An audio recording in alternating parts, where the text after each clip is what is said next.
Hello, I'm Paul Callan and welcome to this week's MotorZen news. On this show we have a story from Aston Martin, we have a story from Nascar, a real actual crash test done on a track, Tesla Model 3 full self-driving, Patch Tyre Company sponsoring the mini challenge in Mondello, Vettel on BBC TV, Bentley and Hyundai.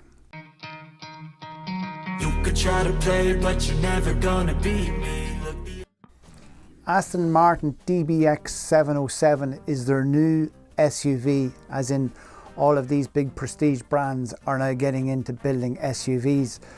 This vehicle will do 193 miles per hour and it'll do a 0 to 60 in 3.1 seconds.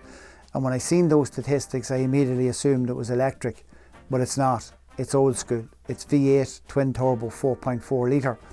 The other interesting thing about this vehicle is that it's been built in Wales.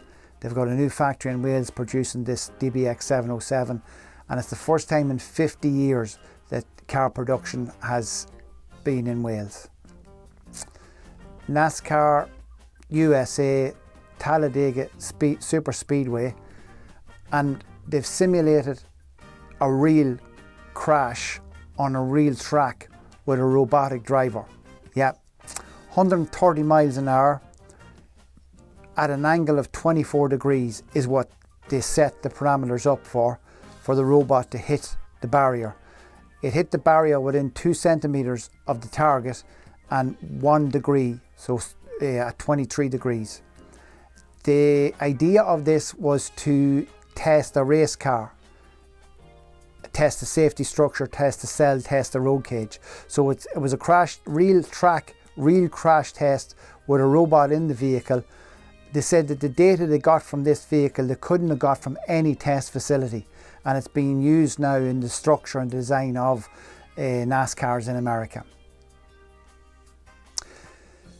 Keeping with autonomous, or keeping with robots, or keeping with cars driving themselves, a fully self-driving Tesla Model 3 in America.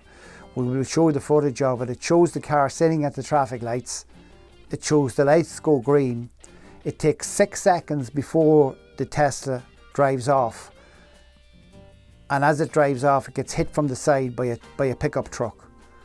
When they analysed the data, yeah, they worked out that the Tesla was correct. It waited 6 seconds for the light to go green. It pulled off. And as it was pulling off, the side view camera sensed that there was something coming from the side, and it applied the brakes. And as a result of applying the brakes, the pickup truck hit the vehicle on the front wing, or fender as the Americans say, thereby saving the life of the driver, they reckon, because had it not applied the brakes, the pickup truck would have hit on the driver's door. I suppose the one thing I take from this is that, yeah, it was brilliant that he had the full self-driving mode on that could have saved his life.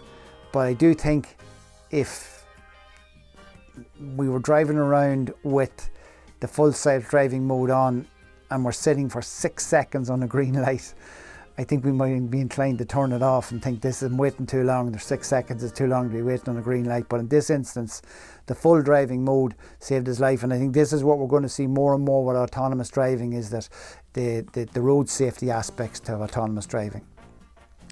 Patch Tyre Equipment has previously been a sponsor of the 2013 Fiesta Z-Tech Challenge. They've been a well-known sponsor of the McHale's. Well, Patch Tyre Equipment is back sponsoring motorsport again, and this time it's with the ICCR Junior Mini Challenge. That's a challenge for competitors from the age of 14 to 17. And recently they ran a scholarship, and the prize for the winner of that scholarship was a fully funded drive in one of the mini challenge minis for the season. The winner of that challenge was a young lad from Kilkenny called David Travers. And you know you're getting old when the young guns coming up, when you've raced against or rallied against their father, as I did. I rallied against James years ago. So good luck to David in that championship, and good luck to Patch Tyre Equipment for giving their sponsorship. Okay, so we're changing it around just a little bit. I'm asking you now here in the middle to please like, comment and subscribe, because I think maybe you're not waiting to get to the end. Oh yeah, and we have one of them bell icon thingies, and it's somewhere left, right, I don't know, but you'll know when you see it.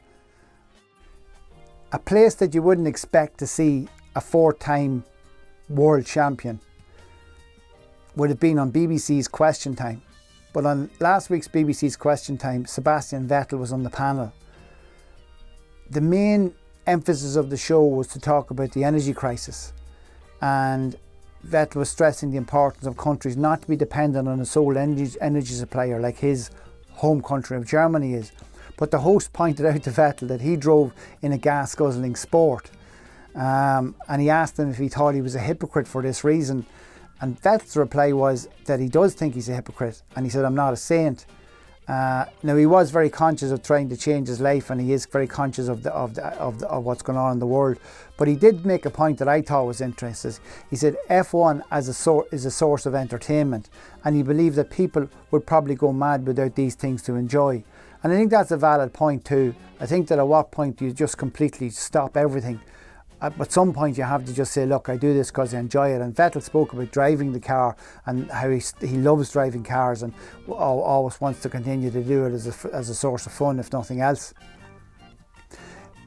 Bentley is lobbying the EU Commission to raise the weight limit on the standard driving licence. So the weight limit on a standard driving licence is 3.5 tonne, 3,500 kilos.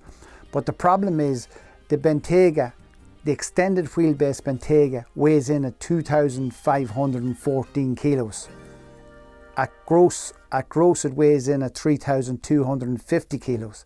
And what Bentley are saying is that they want the weight on the licence increased because they believe they're going to produce even heavier vehicles going forward into the future, which I find is strange because in a world where we're focused on efficiencies and maximising efficiencies, extra weight tends to fly in the face of that. On the other hand, BMW have come out and said, well, its i7 is weighing in at 2,640 kilos and its X7 is weighing in at 2,480 kilos. And they believe this is as heavy as any of their products is ever going to get. So it's very interesting to see Bentley, the Volkswagen Group, believing they're going to go in one direction, and a big manufacturer like BMW then believing that they're saying, no, we're not going to get any heavier. So there's a conflict in the way the thinking is within those organisations. Again, last week we spoke about robo-taxis, and this week's news, Hyundai are pushing the concept of their Iconic 5, pushing it down the road of the ride-hailing areas, taxi areas. And they have got this saying now, innovation begins from very human things. And they're running two videos now, one of which is showing a female engineer who's inspired to write the software for the level 4 autonomous Iconic 5 robotic taxi. And the way she writes the software is remembering how she was inspired by her father's form of driving. The way he drove, the way he was very safe and very considerate of other road users. So she writes the software for the taxi in this way. And then there's another video that they've put out which shows teenagers in the taxi, for example, and they're acting the maggot and having fun, and the seatbelt comes off and then the vehicle stops and it advises them to put the seatbelt back on. So really what you can see here is these two videos are designed to try and create a sense of ease among the population, among the public in general, about autonomous driving. Because again, like we seen last week, this is definitely coming, and it seems to be coming in very fast now. And again, linked back to the Tesla story, you can see there that it's happening and it's existing, and we're going to have to start to deal with this now soon. Okay, that's this week's show, and if you've got this far, I'm going to give you the whole spiel on the like, comment and subscribe again. And we have got that bell icon somewhere here too. And we're going to start doing a bit of work in the field now. We're going to start doing some workshop visits soon as well. So hopefully that's going to be something different. So stay tuned for that also. You could try to play, but you're never gonna beat me. Look the other way, what I'm doing ain't easy. Bloody hands stained from the people who deceive me. Muddy hands break through the chains, go free me. Looking for change, looking for pain, pulling a mob, pushing a train. I'll never stop, stick to a lane, pick up the pieces.